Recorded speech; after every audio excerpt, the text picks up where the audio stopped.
Baik, Assalamualaikum warahmatullahi wabarakatuh. Perkenalkan, kami dari kelompok 4 akan menjelaskan mengenai metabolisme protein yang beranggotakan saya sendiri, Haifia Nafisah, kemudian Muhammad Tito Firdaus, Muna Sintia Hasana, dan yang terakhir yaitu Sabrina Insania.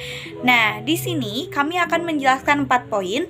Yang pertama yaitu mengenai protein, mulai dari pengertian protein, kemudian jenis sumber protein, dan juga fungsi protein.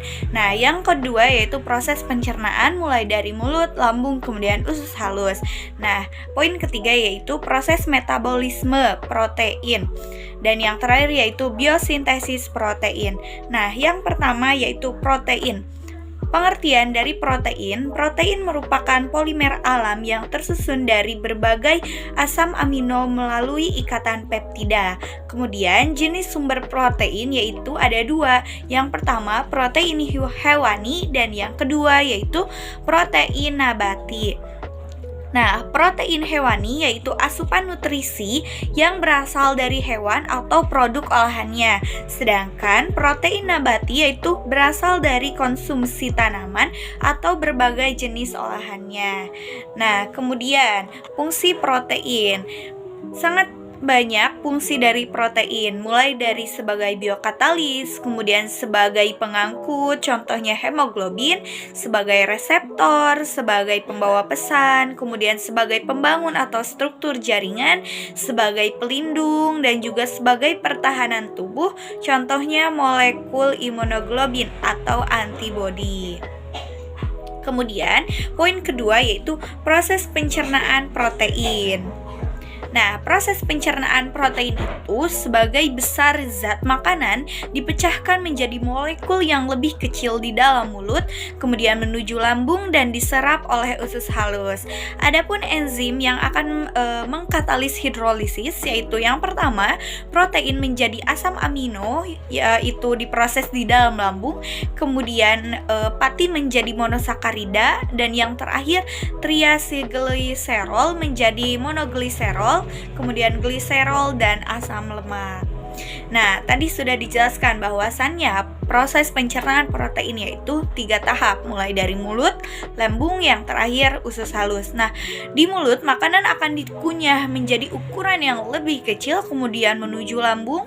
Nah, di sana enzim protease mengubah makanan menjadi asam amino dan mengubah protein menjadi peptida. Dan yang terakhir setelah menjadi peptida akan menuju usus halus, kemudian asam amino tersebut akan diserap dan masuk ke aliran darah bersama nutrisi lainnya. Selanjutnya yaitu proses metabolisme protein yang terdiri dari transaminasi, deaminasi, dan pembentukan urea. Secara umum, metabolisme protein saat protein berada di dalam sel akan diuraikan oleh protease dan peptidase melalui proses anabolisme dan katabolisme. Asam amino yang terbentuk dari katabolisme protein akan dimetabolisme menjadi amonia dan kerangka karbon. Selanjutnya, kerangka karbon akan ikut dalam siklus asam sitrat atau TCA dan gluconeogenesis. Sedangkan amonia akan mengalami sintesis membentuk urea atau membentuk asam amino baru. Selanjutnya, katabolisme nitrogen asam amino. Hanya sedikit organisme yang dapat mengubah nitrogen bebas N2 menjadi senyawa biologis yang berguna seperti NH3. Oleh karenanya, organisme umumnya menggunakan nitrogen dari asam amino. Pada umumnya, asam amino dimetabolisme di hepar. Amonia yang dihasilkan didaur ulang dan digunakan untuk bermacam-macam proses biosintesis. Selebihnya akan dibuang sebagai urea. Yang pertama, transaminasi. Transaminasi adalah pemindahan gugus asam alfa amino pada glutamat. Proses ini merupakan reaksi pertama dari proses katabolisme. Reaksi ini diawali oleh enzim transaminasi. Hasil dari proses ini terdapat pembentukan amonia dari gugus alfa amonia, terutama terjadi lewat konversi menjadi nitrogen alfa amino pada alfa glutamat. Yang kedua yaitu deaminasi oksidatif. Pada tahap ini, L-glutamat yang berasal dari tahap transaminasi akan diangkat menuju mitokondria dan di sini akan mengalami deaminasi oksidatif yang menghasilkan asam alfa, keto, dan amonia. Reaksinya dikatalis oleh enzim L-glutamat dehidrogenase aminoase. Baik, untuk selanjutnya amonia diangkut ke hepar oleh glutamin. Pada tahap ini, amonia melalui HEPA porta akan diangkut ke hepar dan diubah menjadi senyawa non-toksik urea. Sehingga darah yang meninggalkan hepar pada hakikatnya bersifat dari amonia. Pelepasan amonia ini dikatalisis oleh glutaminase renal. Oke, next.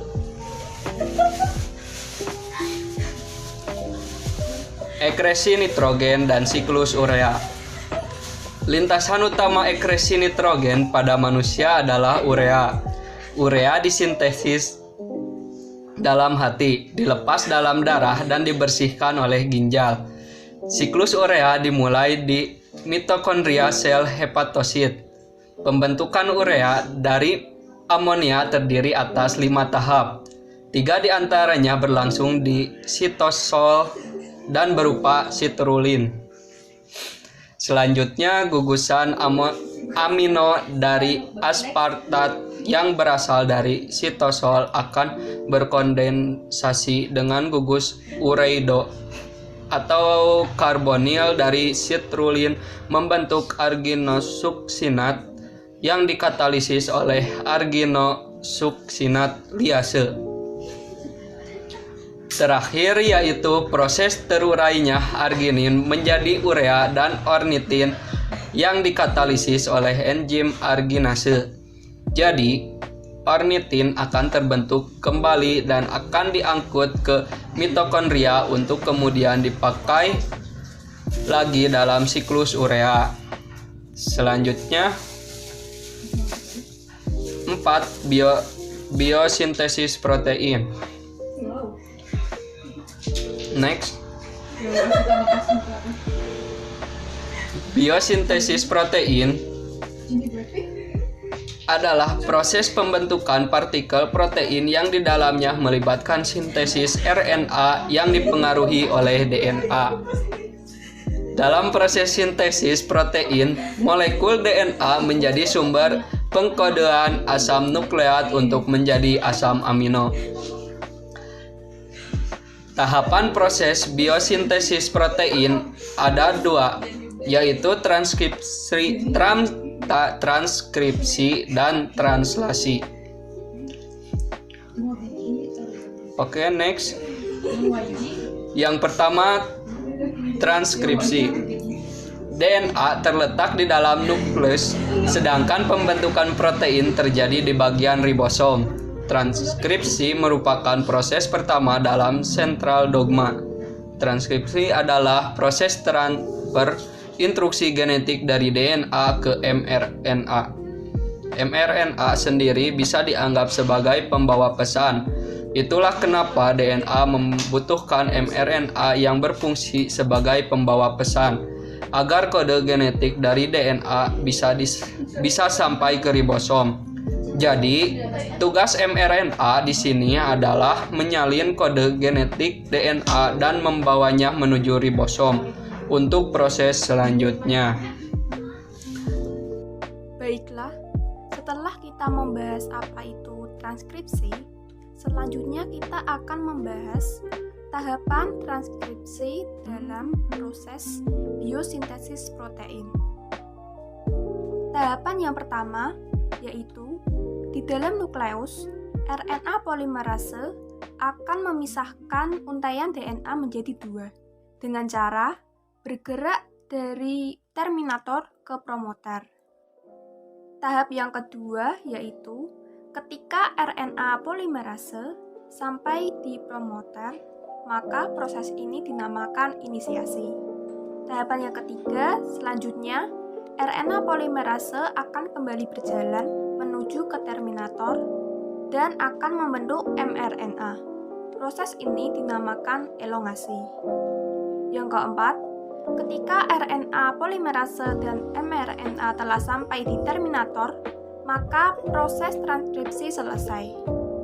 Terminasi adalah proses akhir dari transkripsi. Jadi, dapat disimpulkan dari proses transkripsi terdapat 3 tahapan, yaitu inisiasi, elongasi, dan terminasi. Untuk inisiasi, pada tahap ini RNA polimerase akan memecah atau memisahkan untaian DNA. Seperti diketahui, DNA memiliki segmen-segmen yang disebut gen. Gen memiliki bagian-bagian yang ujungnya disebut terminator dan promoter. RNA polimerase akan bergerak dari terminator ke promoter untuk memecah DNA. Proses inisiasi baru akan terjadi ketika RNA polimerase sampai ke bagian promoter. Untuk tahapan kedua yaitu elongasi, terjadi ketika proses RNA polimerase kembali ke terminator. Di sini terjadi pembentukan mRNA untuk menyalin kode-kode genetik DNA. Dan yang terakhir, proses terminasi. Pada tahap ini, untaian mRNA telah selesai dibentuk dan dilepaskan dari DNA. Selanjutnya yaitu translasi. mRNA yang membawa salinan kode genetik DNA akan pergi menuju ribosom. Di ribosom, inilah terdapat tahap kedua sintesis protein bernama translasi. Translasi adalah proses penguraian atau penerjemahan kode-kode hasil salinan DNA yang dibawa oleh mRNA. Penerjemahan kode ini nantinya akan menghasilkan polipeptida untuk menyusun protein. Selanjutnya yaitu tahapan translasi. Seperti halnya transkripsi, translasi terjadi 3 tahapan. Tahapan yang pertama pada translasi adalah inisiasi. Pada tahap ini, kodon pertama mRNA yang bertemu dengan ribosom disebut kodon start. Kodon start ini adalah AUG. Tahap setelah inisiasi adalah elongasi. Pada tahap ini, kodon yang dibawa mRNA akan diterjemahkan menjadi asam amino. Setelah itu, masing-masing asam amino akan digabungkan dengan tRNA, membawa asam amino untuk disusun menjadi protein. Gabungan dari asam amino tersebut akan membentuk rantai polipeptida. Proses translasi berakhir ketika salah satu kodon stop bertemu dengan ribosom. Kodon stop ada 3, yaitu UAA, UAG, dan UGA. Jadi, dapat disimpulkan bahwa tahapan translasi sama seperti tahapan transkripsi yang terjadi 3 tahapan. Yang pertama, inisiasi. mRNA terdiri atas kodon-kodon DNA yang kemudian kodon pertama atau kodon start itu akan bertemu dengan ribosom. Tahap kedua yaitu elongasi. Kodon dari mRNA langsung menerjemahkan asam amino tersebut. Dan rangkaian asam amino itu dibantu dengan tRNA akan dibentuk polipeptida. Tahap terakhir yaitu terminasi. Tahapan terakhir ketika kodon terakhir atau kodon stop bertemu dengan ribosom. Setelah proses terakhir selesai, maka didapatkan rantai polipeptida yang nantinya akan diproses lagi menjadi protein tertentu. Pada saat inilah proses biosintesis protein berakhir. Selanjutnya yaitu kelainan pada metabolisme protein. Yang pertama, fenilketonuria. Terjadi ketika kadar asam amino atau protein fenilalanin dalam darah terlalu tinggi. Yang kedua ada maple syrup urine disease atau MSUD. Penyakit urine sirup maple terjadi ketika tubuh tidak mampu menyerap asam amino. Yang ketiga, alkaptonuria. Terjadi ketika tubuh tidak mampu memecah asam amino tirosin dan fenilalanin dengan baik. Yang keempat ada ataksia Friedreich. Terjadi saat protein jenis frataxin di dalam tubuh berkurang dan memicu kerusakan pada saraf yang mengendalikan kemampuan berjalan dan kerja jantung.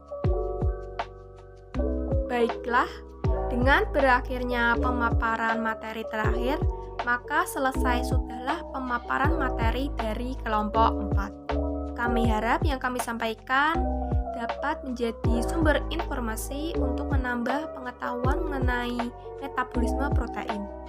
Demikian yang dapat kami sampaikan. Kami mohon maaf atas segala kesalahan dan kurang dalam hal penyampaian. Wassalamualaikum warahmatullahi wabarakatuh.